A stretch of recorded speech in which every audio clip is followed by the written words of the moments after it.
Et bonjour les amis, nous voici aujourd'hui de retour pour le Corpus Hermeticum pour Hermès Trismégiste.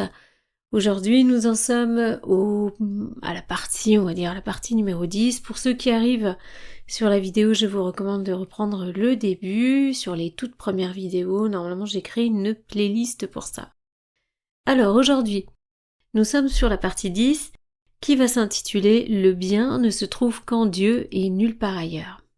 Allez, on y va directement, je fais pas de message avant. C'est parti. 1. Hermès. Le bien Asclépios n'est nulle part ailleurs qu'en Dieu. Plutôt Dieu est de toute éternité le bien. En conséquence, le bien est nécessairement la base et l'essence de tout mouvement et de tout devenir. Rien n'existe qu'il en soit dépourvu. Le bien est entouré d'une force statique de manifestation en équilibre parfait.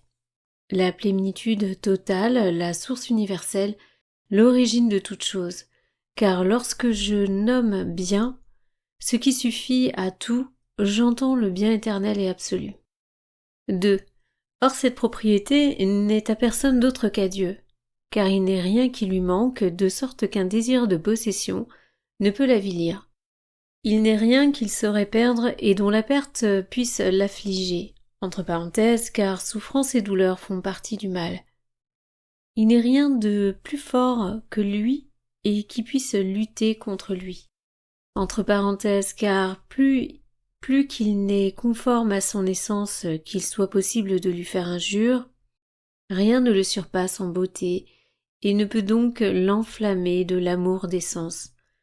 Rien ne peut lui refuser obéissance et ainsi exciter son courroux. Il n'est rien qui soit plus sage que lui et qui puisse éveiller son envie. 3. Aucun de ces mouvements émotionnels ne se trouvant donc dans l'être universel, il n'y a rien en lui que le bien. Et de même qu'aucune autre propriété ne se trouve en un tel être, de même le bien ne se trouve en personne d'autre. 4. Toutes les autres propriétés se trouvent dans tous les êtres, petits ou grands, en chacun d'une manière particulière et même dans le monde, le plus grand et le plus puissant de toute la vie manifestée. Or tout ce qui est créé est plein de souffrance puisque la génération même est une souffrance. Là où est la souffrance, entre parenthèses pathos, le bien est incontestablement absent. Là où est le bien, aucune souffrance n'existe incontestablement. Car là où est le jour, il n'y a pas de nuit, et là où est la nuit, il n'y a pas de jour. C'est pourquoi le bien ne réside pas dans le créé, mais seulement dans l'incréé. Mais la matière de toute chose étant une part de l'incréé, elle est aussi comme telle une part du bien. En ce sens, le monde est bon. En tant qu'il produit aussi toute chose, comme tel, il est bon. Mais sous tous les autres rapports, il n'est pas bon, parce qu'il est lui aussi sujet à la souffrance, il est changeant, et qu'il est mère de créatures soumises à la souffrance. 5. Quant à l'homme, il arrive à des normes de bonté par comparaison au mal. Car ici-bas, ce qui n'est pas trop mauvais vaut comme bon, et ce qui est jugé bon est un moindre mal. Il est donc impossible que le bien ici-bas ne soit pas entaché de mal.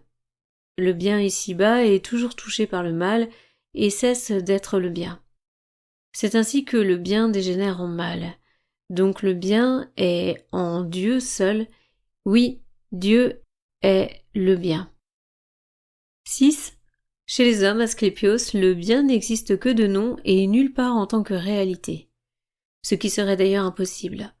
Car le bien ne peut trouver de place dans un corps matériel en proie de tous côtés, aux tourments, aux tensions insupportables, aux douleurs et aux désirs, aux instincts, aux erreurs et aux perceptions des sens. 7. Mais le pire Asclépios, c'est que tout ce vers quoi les choses que j'ai citées poussent les hommes est considéré ici-bas comme le plus grand bien et non comme le mal extrême.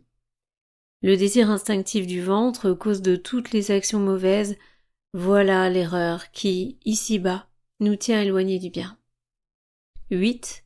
C'est pourquoi je remercie Dieu de ce qu'il a révélé à ma conscience la connaissance du bien qu'il est impossible de trouver dans le monde, car le monde est empli de la plénitude du mal, comme Dieu de la plénitude du bien, et le bien de la plénitude de Dieu. 9. Autour de l'essence divine rayonne la beauté qui, en vérité, habite l'être de Dieu en pureté suprême et immaculée. Osons le dire, Asclépios, l'être de Dieu, s'il est permis d'en parler, c'est le beau et le bien. 10. Le beau et le bien ne se trouvent pas en ceux qui sont dans le monde. Toutes choses perceptibles à l'œil sont des apparences, semblables à des ombres. Mais tout ce qui échappe au sens approche le mieux l'essence du beau et du bien. Et l'œil de même qui n'a pas le pouvoir de voir Dieu, ne voit pas non plus le beau et le bien. Le beau et le bien sont en toute perfection une partie de Dieu, de lui et de lui seul en propre, inséparable de son essence et l'expression du plus haut amour de Dieu envers Dieu. 11.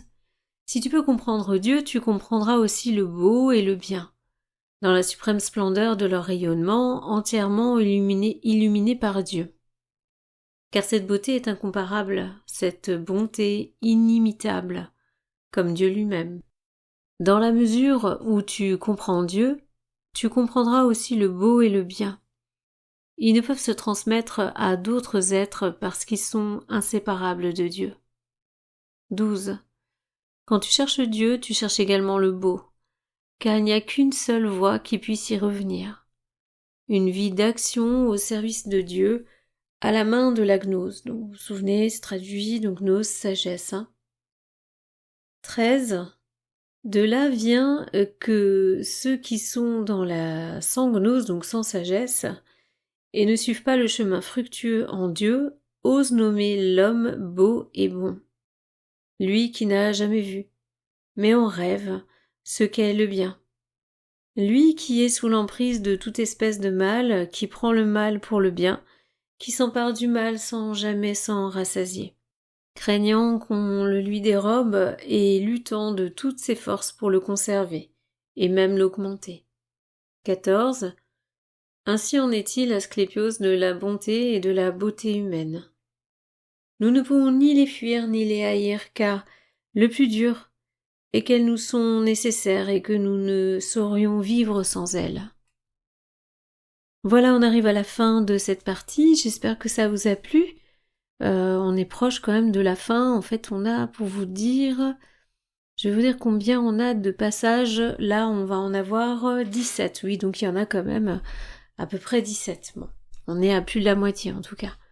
Donc j'espère que ça vous a plu, je vous donne rendez-vous pour le prochain numéro, et je vous dis à bientôt sur la chaîne Livre Ésotérique Ancien, gros bisous à tous.